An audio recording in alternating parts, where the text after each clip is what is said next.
Just real quickly, I mean, what we were talking about the defensive line and how they need players and what's going on. And you guys talked about, DeMarcus and, how he's been so dinged up, the last couple of years. And really, I thought the best player we had from start to finish was Jason Hatcher. I thought he had the best season, but now he's a free agent. We talked about, the cap problems, the cap issues, Anthony Spencer, do you bring him back? Of course, he's going to cost you a lot of money if you bring him back.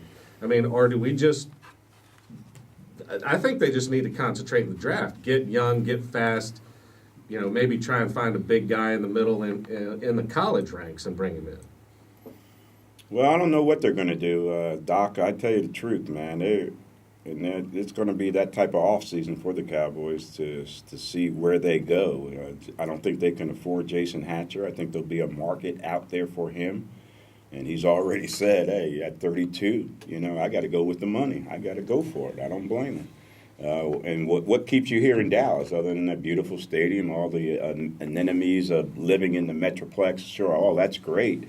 But you can always move back here, like a lot of pro athletes do after they retire. Sure. So I don't know where they go, and I think their offense is not far off. I think the big concern is defense. When your defense finished last, dead last in the NFL, you got to have concern there. So I think that's where the concentration should be. I don't care if the whole draft, whatever picks we have, are all defensive players. I wouldn't even mind that at all. Because I think the offense is set. The line is good. Got all those guys coming back. You convinced Waters to come back and play another year. Dez should be a little more mature. These young receivers will be more developed and have more confidence. Jason Witten's getting a little slow, but he's always been slow. He's tough, though. I mean, that's what I like about Witten. He's a tough guy. He shows up and plays every week. And you at least saw some signs here and there from Escobar. Yeah, we saw some play, and they used him, and they see that potential there. He must be doing some great things in practice for them to even give him some plays in the game. And so, and then look at Murray. Murray had a nice season. Yeah, he did. We almost had Dez go over 1,000 in receiving, Murray go over 1,000 rushing, and Romo passed for 4,000 yards. Had his best season, 31 touchdowns, only 10 interceptions. Right. Was what you want. Mm-hmm. So, and it's just the time where he had the interceptions would cost us. But, I see offense okay. It's got to be defense where the improvement comes from. Yeah, I think so. I like what you said. I mean, and what we talked about earlier about Callahan working with that offensive line. And because, be honest with you, a year ago, if I was sitting here and I was talking about it, that was going to be my concern was the offensive line. Absolutely. I thought the offensive line played real well. There's a few names that are being thrown around as far as free agents that the Cowboys might look at. But I like I said, with the cap hell they're in, I don't know how they could really do this. One of them's Greg Hardy from Carolina. Yeah. And then Justin Tuck, but he's 30 years old and kind of been breaking down a little bit. The Schofield kid from Seattle, he's only 26. And the word is that he might be able to fit into a budget that the Cowboys could handle. So those are just a few interesting names out there that Who you got, Bubba? Let me scouting. No, let me ask you this question though. Let's if you guys were still in the NFL and you two were free agents, would the Cowboys, knowing what you know now, today, if you were a free agent and the Cowboys wanted you, would the Cowboys be a team that you would want to go to? And if not, what team? I know it's a tough. You don't have to answer if you don't want to. No, they have to. As a receiver, I would because I think I could help them. I can make them better. I don't mind Romo at quarterback. Romo can sling it. Yeah. I'd be in his ear. I'd be doing all his laundry and dishes and everything. Carrying the pads. He's going to be the man. I did Rogers stuff, then later Danny's. Hey, I'll do his too. There you go. Yeah, I wouldn't mind staying here in Dallas and trying to make this franchise better or that team better from an offensive standpoint. That'd make my mom proud. She's a big fan of yours. I ain't going to Philadelphia. I'm sorry. Them ugly green uniforms. Oh, yeah. How could I look cute in that? There's something to that, as far as, Dallas and where they are. As a player, I'd like to be a part of bringing that back. Yeah. Yeah. have that sense of accomplishment. I mean, there's something to that. I mean, that's a challenge. I mean, these players on this team right now ought to be looking at this as knowing what I know now. Yeah. It would be a challenge to me. I'd be listening to all this stuff that people are saying and this, and it would make me mad. And I would go out there and I would work in that off season. I would get my teammates and I would encourage them. And I'd want to be a part. I've heard Bob Lilly talk about when he was a part of.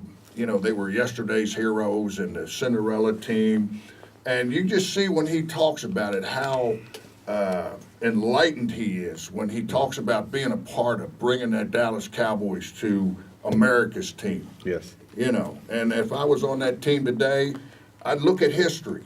I wouldn't ignore the history of the Dallas Cowboys. I'd look at the history and the great teams and the great players, and I'd say, I want to be one of them.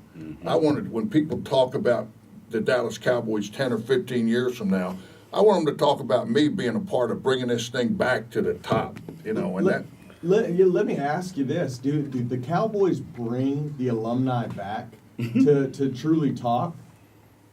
Because I'm fired up. Yeah, right now. I'm with Randy. I'm saying get Steve and Jerry on the phone right now. Exactly. Come on. Yeah, I'm telling you. No, they don't. They don't call me.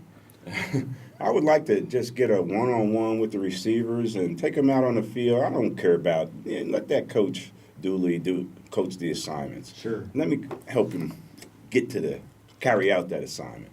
I just see the little things Dez do. I know he's listening because I threw out some coaching points on my radio show on Dez. His release coming off the line of scrimmage. Like, you're 6'2", 6'3", 205. You shouldn't be raising up on your first move off the line of scrimmage. You should be firing off because you're intimidating them. Don't let them intimidate you. That's a whole second off your pass route. So little things like that, I'd like to get up in there and pass on some of my knowledge, from the game. And they say, well, Joe, you hadn't played in, how many? 30 years. Oh, my God. You haven't played in 30 years, but, you're still in tune with the game. And that question that Bubba threw out there came from one of our Twitter followers. And I want to throw out a big shout out to everybody out there in Twitter land who sent us out. And Bubba, you got some more questions over there? What do you got, Bubba? Well, let's see here. Randy, a few years ago, we had a friend of ours from ACU that was going into the draft back in '09, Bernard Scott, a tailback. Now, Right. I remember you took him and did some training with him. Not just your typical football training. Are you still doing that with some of these players that are going into the draft? Not really, but I did. Bernard came to me and wanted to work on his hand stuff, his blocking, and how he, some of his releases with the martial arts stuff that, we've incorporated into football. And, I mean, he's, hey, if somebody wants to learn, something that I may have to offer them, I'm more than happy to give it to them. I don't, but the guy's got to want to. Guys got to want it. The guy's got to want it. I mean, I'm not going to go try to stuff somebody down somebody's throat. Now, if they want to come to me and take a little bite of it, taste it, like it, then I'll give them a whole bowl of it. But, I'm not going to try to stuff it down their throat, because when you try to stuff something down somebody's throat, they spit it out. They spit it out. Choke. Yeah. But, that's a good way to think, look at it, Randy. But I'd love to have that. One of our issues is pass rush. And Randy, the hand coordination and all that with your movement and the martial arts things that he does, you got a resource here. You imagine Randy with those big old hands slapping you across the ear. Well, the helmet. Can't do that anymore. I know you can't do it anymore. Seattle does it. All right, well, Jerry Jones, if you're listening, and I know you are, hey, get these guys out here and let them check it out. I want to thank David Gay from Best Buy for the live feed today on YouTube. I want to thank again the great and the original number 88 Drew Pearson, Right on, and of Doc. course the Hall of Famer, the Manster, Randy White. Big shout out to everybody out there. You'll be able to check all this out on our website at theaneshow.com. We'll see you next week right here on 1190 KFXR. Yeah. Good job, guys. Great show, guys. You're all Got right. no time when that music starts playing in my ear. I just looked up and I saw 59. I was like, Well, oh, no, I think looked gotta over a get minute out. ago. He's like 1 minute. Wrap it. Yeah. Do y'all mind if we can get some pictures with us four in this? I don't mind. I gotta go. Where'd you get 4? My girl's One, son's basketball. 2, 3. You gotta go to a 4, 5. basketball I wasn't counting you as Oh, okay. a fourth. I'm sorry. I'm going to the That's five. gym, Drew. Work out? Do a leg workout with my old gimpy knees. I can't get in the mood for that, buddy. And I read Randy could kick